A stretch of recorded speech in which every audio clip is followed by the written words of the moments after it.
यहाँ चेतराम और इंदर अभी बात ही कर रहे हैं। इंदर, क्या हुआ चेतराम, रेट सुनकर बिदक क्यों गए? भैया, मेरे पास इतना कहाँ, सोचा था तुम्हारी कृपा से घर बस जाएगा। कितने हैं तुम्हारे पास? भैया 10,000 हैं। इंदर को हंसी आ गई। चेतराम, इतने पैसे में 3 बार ब्याई भैंस भी नहीं मिलती, तुम औरत खरीदने आए हो?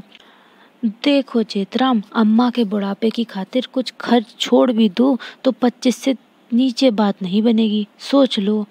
भैया, अम्मा की खुशी की खातिर तो औरत चाहिए, मरते मरते अच्छे दिन देख लेती। काफी देर तक सोचने के बाद इंदर बोला, अम्मा की खुशी की बात है तो एक काम कर सकता हूँ, जिंदगी भर के लिए न सही, कुछ सालों के लिए खरीद लो। चेतराम को झटका लगा। कुछ साल के लिए?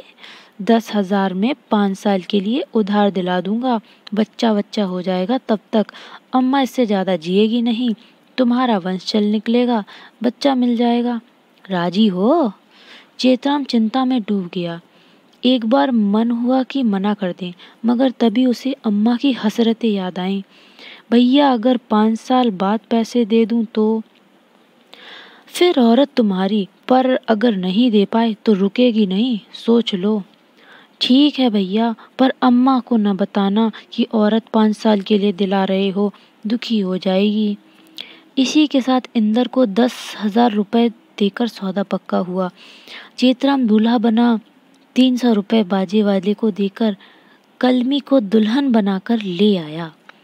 अम्मा कलमी को देखते ही निहाल हो गई। उसकी खुशी का कोई ठिकाना नहीं था। दूसरी तरफ गांव में हल्ला मच गया। गांव में बहिष्कार की बातें हुई। आस पड़ोस के लोगों ने चेतराम से रिश्ता खत्म कर दिया, मगर सबसे बेखबर अम्मा खुश थी। वर्षों बाद उसे खुश होने का बहाना मिला था। कलमी उम्मीद से बेहतर निकली। दूसरे दिन से ही चूल्हा चौका करना, कुएं से पानी भरकर लाना, कपड़े धोना, सोने से पहले अम्मा के पैर दबाना जैसे काम उसे शुरू कर दिए थे। उसने गोबर से पूरे घर को पोत दिया, लाल मिट्टी से दीवालों को रंग दिया, छज्जे बनाकर सामान व्यवस्थित कर दिया। कच्चे घर को कमली ने स्वर्ग बना दिया। कई मंचलों ने खरीदी हुई कलमी से भाभी की आड़ में मजाक करने का प्रयास किया, मगर कलमी की बेरुखी देखकर कुछ दिन बाद वे भी छिटक गए। भाभी, कहाँ जा रही हो? हा हा हा हा। 1.5 साल बाद कलमी ने बेटे को जन्म दिया। चेतराम की सूनी जिंदगी में बहार आई।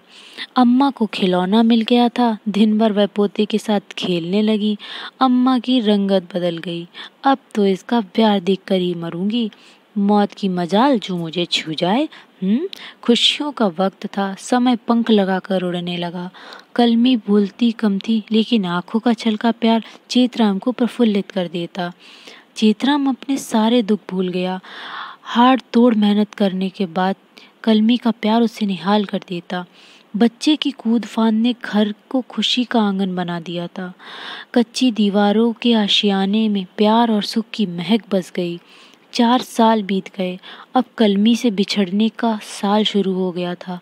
कलमी को जितने साल के लिए उधार ले आया था, वो अब खत्म होने का है। अब मैं क्या करूं? चेतराम का चेहरा मुरझाने लगा था।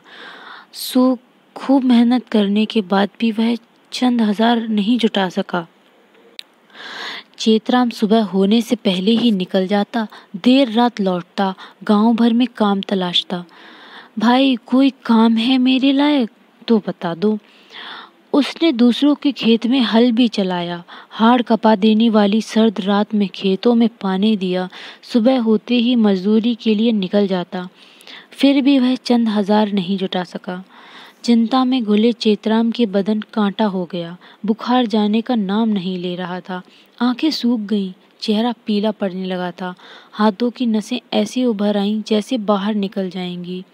10 महीने बीत गए। 2 महीने बचे थे। नाउम्मीद चेतराम ने फावड़ा उठाया और निकल पड़ा। वो चंद कदम ही चला था, सामने इंदर खड़ा हो गया।